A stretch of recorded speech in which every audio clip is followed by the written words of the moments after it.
त्यानंतर मग देशाची फाळणी झाली, महात्मा गांधींचा खून झाला. महात्मा गांधींच्या खुनामध्ये म्हणजे अनेक जणांनी हे खरं तर लिहिलं. पी.एल. इनामदारांचं पुस्तक आहे, जे पी.एल. इनामदार नथुराम गोपाळ गोडसे आणि डॉक्टर परचुरेंचे वकील होते. त्यांनी असं लिहिलं की सावरकर कोर्टामध्ये स्फिंक्सच्या पुतळ्यासारखे बसलेले असायचे. ते एकाही आरोपीकडे बघायचे नाहीत किंचितही. कदाचित एकाही आरोपीशी माझा संबंध आहे असं त्यांना दाखवायचं नव्हतं, म्हणून मुद्दाम त्यांनी हा आविर्भाव घेतलेला होता. पण एकदा त्यांनी मला खाजगीत भेटायला बोलावलं. 3 तास भेटले आणि 3 तास मला सतत एकच प्रश्न विचारत होते, माझी सुटका होईल ना? म्हणजे त्यांनी ज्यांचं वकीलपत्र घेतलेलं आहे त्यांची सुटका होईल का म्हणून विचारत नव्हते. जो त्यांचा वकील नव्हता त्याला ते विचारत होते, माझी सुटका होईल ना? खोसलांनी पुस्तक लिहिलेलं आहे.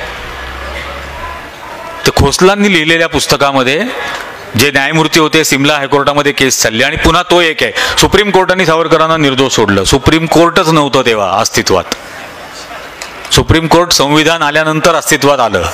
त्यामुळे दिल्लीमध्ये आत्मचरणच्या कोर्टामध्ये पहिल्यांदा केस चालली आणि मग सिमला हायकोर्टामध्ये केस चालली. सिमला हायकोर्टामध्ये न्यायमूर्ती खोसला होते आणि खोसलांनी न्यायमूर्ती असताना फाशी देण्याच्या आधी डेथ वॉरंट वाचून दाखवायला लागतं आणि नंतर शिक्षेला दिली जात असताना उभं राहायचं. तर त्यांनी लिहिलं, मी डेथ वॉरंट वाचून दाखवलं नथुरामला. त्यावेळेला नथुराम रडत होता आणि नथुराम म्हटला की संपूर्ण खटल्यादरम्यान तात्यारावांनी आमच्याकडे पूर्ण दुर्लक्ष केलं. किमान एक स्मितहास्य, किमान एक स्नेहाची भरलेली नजर, एवढा तरी दृष्टिक्षेप आमच्याकडे टाकतील असं वाटलं होतं, पण त्यांनी आमचा भ्रमनिरास केला. आणि नंतर फाशीला ज्यावेळेला नेत होते त्यावेळेला नारायण आपटे ओरडत होता, अखंड भारत जिंदाबाद. तर नथुरामच्या तोंडातून आवाजही फुटत नव्हता. तो ओक्साबोक्शी रडत होता आणि फासावर लटकवल्यानंतर 5 मिनिट त्याचं शरीर तडफडत होतं. एका खटक्यात नारायण आपटे मेला. कपूर कमिशनची ज्यावेळेला स्थापना झाली, आणि हा एक म्हणजे काही अनुत्तरित प्रश्न अशा गोष्टींमध्ये राहतात की कपूर आयोगाची स्थापना झाल्यानंतर कपूर आयोगाच्या समोर सावरकरांचे जे सेक्रेटरी होते गजानन विष्णू दामले आणि बॉडीगार्ड होते आप्पा कासार, या दोघांची साक्ष आली आणि त्या दोघांनी त्या साक्षीत सांगितलं की संपूर्ण कट हा त्यांच्या निवासस्थानी रचला गेला आणि तेच याचे सूत्रधार होते. आणि कपूर कमिशननी मग तसा निस्संदिग्ध निष्कर्ष त्यांच्या आयोगाच्या अहवालात काढला की हे त्याचे सूत्रधार होते. पण कपूर कमिशनला जे पुरावे आले ते दोन्ही पुरावे अंडर 164 जिमी नगरवालांनी 48 सालीच रेकॉर्ड केलेले होते, पण ते न्यायालयासमोर आले नाहीत त्यावेळेला.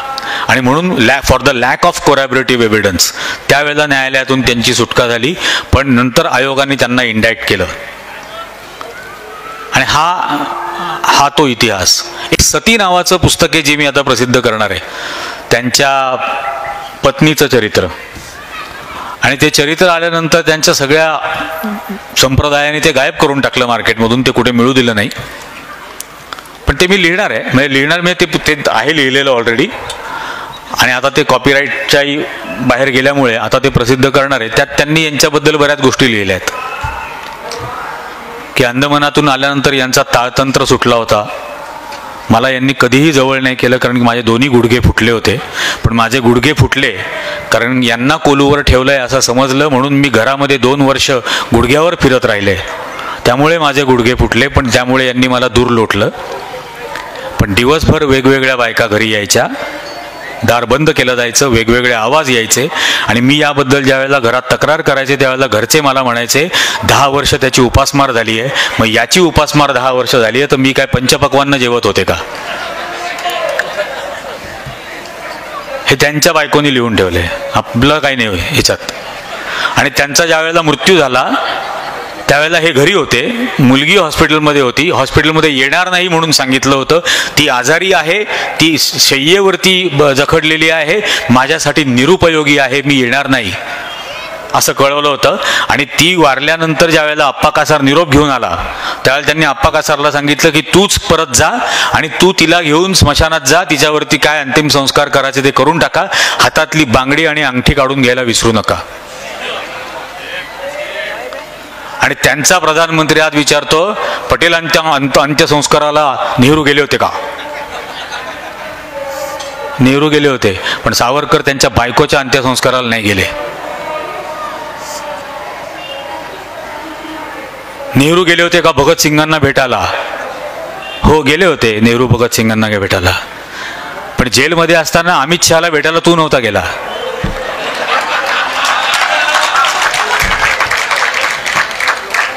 अटल बिहारी वाजपेयी, लालकृष्ण अडवाणी, बाळासाहेब देवरस जेलमध्ये असताना तू भेटायला नव्हता गेला. तू सरदारजीचा वेश घालून फरार. त्यामुळे मूल्यांसाठी कसं उभं राहायचं, मूल्यांसाठी किती किंमत चुकवायला लागते आणि किती किंमत त्यासाठी चुकवावी लागेल याची आम्हाला जास्त कल्पना आहे. त्यामुळे देशभक्तीची प्रमाणपत्र आमच्याकडे नका मागू, ती वाटण्याचाच अधिकार आम्हाला आहे.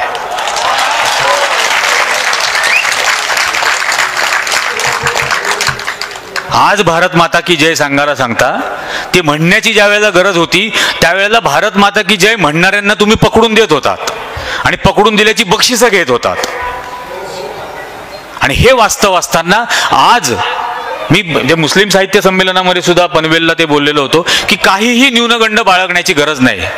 29 सप्टेंबर 1857ला ज्या वेळेला ब्रिटिश सैन्य हे दिल्लीमध्ये पुन्हा शिरलं आणि दिल्ली काबीज केली, त्याच्या दुसऱ्या दिवशी 30 सप्टेंबरला इंग्रजांनी 28,000 मुसलमानांना फाशी दिलं आणि ईस्ट इंडिया कंपनीच्या गव्हर्नरने लिहून ठेवलं की दिल्लीतल्या प्रत्येक झाडावर एक मुस्लिमाचं प्रेत आहे. एवढं बलिदान दिलेलं आहे. भारत सरकारने एक लिस्ट ऑफ मार्टियर्स प्रसिद्ध केली आणि भारत सरकारने प्रसिद्ध केलेल्या लिस्ट ऑफ मार्टियर्स मध्ये जे फासावर गेले ते नाही, पण जे आंदोलनामध्ये बळी पडले, जे लाठीचार्जमध्ये बळी पडले, जे गोळीबारामध्ये मेले, जे तुरुंगातल्या हाल अपेष्टांमध्ये मेले, अशांची यादी अल्फाबेटिकल प्रसिद्ध केली आहे. आपण महाराष्ट्रात बाबू गेनू खूप माहिती आहे, पण 3 बाबू गेनू होते हे आपल्याला माहित नाही.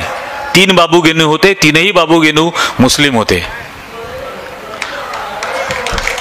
पण हे सांगितलं जात नाही. ती अल्फाबेटिकल लिस्ट जर काढली तर त्यातले 80% कोण होते हे बघा. आणि ती इंग्लिशमध्ये, माझा आता प्रयत्न आहे तो मराठीमध्ये आणि हिंदीमध्ये आणण्याचा. 5 ओळीमध्ये त्या व्यक्तीचा परिचय दिलेला आहे की हा कुठल्या गावचा होता, कुठे होता, कुठे आंदोलनात भाग घेतला, कशा प्रकारे याचा मृत्यू झाला. अतिशय संक्षिप्त स्वरूपात आहे.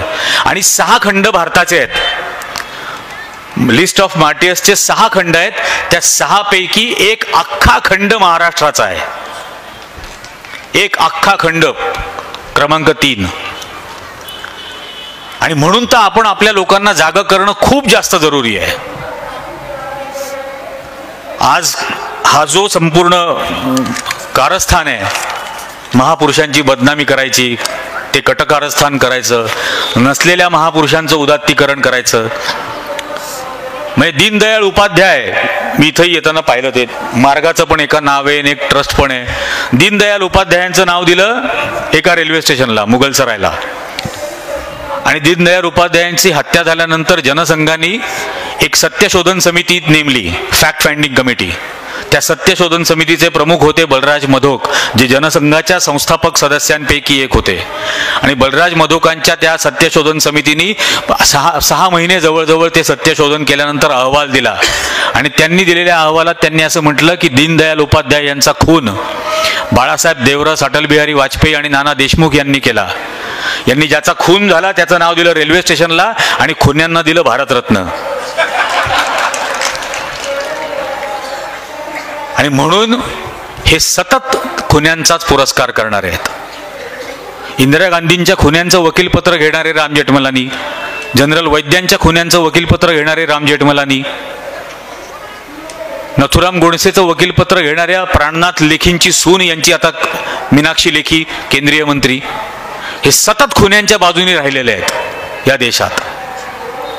आणि त्याच खुन्यांच्या बाजूने राहिलेले ज्या खुन्यांनी या देशाचं वाईट आणि वाटोळं करण्यासाठी म्हणून ते खून केले. एकाही मुसलमानांनी या देशातल्या एकाही मोठ्या माणसाचं खून केलेलं नाही. त्यामुळे तोही न्यूनगंड बाळगायचं कारण नाही. अगदी आत्ता गौरी लंकेश पर्यंत कोणीही नाही. सगळे याच एकाच विचारसरणीचे होते. कारण या विचारसरणीमध्ये रोबोट तयार केले जातात. विचारच करायचा नाही, प्रश्नच विचारायचे नाहीत, मग रोबोट बनवायचं आणि सांगितलं तेवढं ऐकायचं. व्याख्याच त्यांची आहे एकचालक अनुवर्तित. आता एकचालक अनुवर्तित म्हटल्यानंतर एकच चालक, एकच जण सांगणार, बाकीच्यांनी फक्त त्याचं वर्तन करायचं, अनुकरण करायचं. त्यामुळे तुमचं प्रोग्रामिंग केलं जाणार येणाऱ्या लोकांचं आणि त्याप्रमाणे फक्त वागत राहणार. सगळ्यांनी वागत राहायचं. महात्मा गांधी प्रातस्मरणीय म्हणायचं, पण महात्मा गांधींच्या मृतदेहावर प्रेम करतात, आयुष्यावर नाही. आयुष्यावर प्रेम नाही त्यांचं. ते ज्या पद्धतीने जगले, ज्या मूल्यांसाठी जगले, त्यावर किंचितही प्रेम नाही. त्यांच्या मरणावर प्रेम आहे, अतोनात प्रेम आहे मरणावर, म्हणून प्रातस्मरणीय. ते ही सगळी ढोंगबाजी आहे. आणि या सगळ्या ढोंगाच्या विरोधामध्ये काही पर्याय जेव्हा उरत नाही त्यावेळेला विद्रोहच असतो. आणि तो करणं भाग आहे. तो करणं भाग आहे, कारण माझं बालसंगोपन संपूर्ण माझ्या लहानपणाचं हे एका अत्यंत धर्मनिरपेक्ष, जातनिरपेक्ष अशा कुटुंबात आणि समाजात झालं. पण ते झालं याचं कारण तसा समाज असावा याची किंमत माझ्या वाडवडिलांनी चुकवलेली होती. ते स्वातंत्र्य आंदोलनांमध्ये होते. आज माझ्या मुलीला तसं भयमुक्त आणि लोकशाहीवादी धर्मनिरपेक्ष वातावरण मिळावं असं मला वाटत असेल तर त्याची किंमत चुकवायला मी तयार राहावं लागेल. त्या 33 कोटींपैकी कोणी खाली येऊन माल ते देणार नाही. त्याची किंमत आपल्याला चुकवायला लागेल. लोकशाही, समाजवाद, धर्मनिरपेक्षता ही ताम्रपटावर लिहून मिळालेली नाही. ती टिकवण्यासाठी प्रत्येक पिढीला किंमत चुकवायला लागेल. माझी किंमत चुकवायला मी तयार आहे. त्यासाठी वाटेल तिथं जाऊन बोलायला तयार आहे आणि जे खरं आहे ते बोलेन.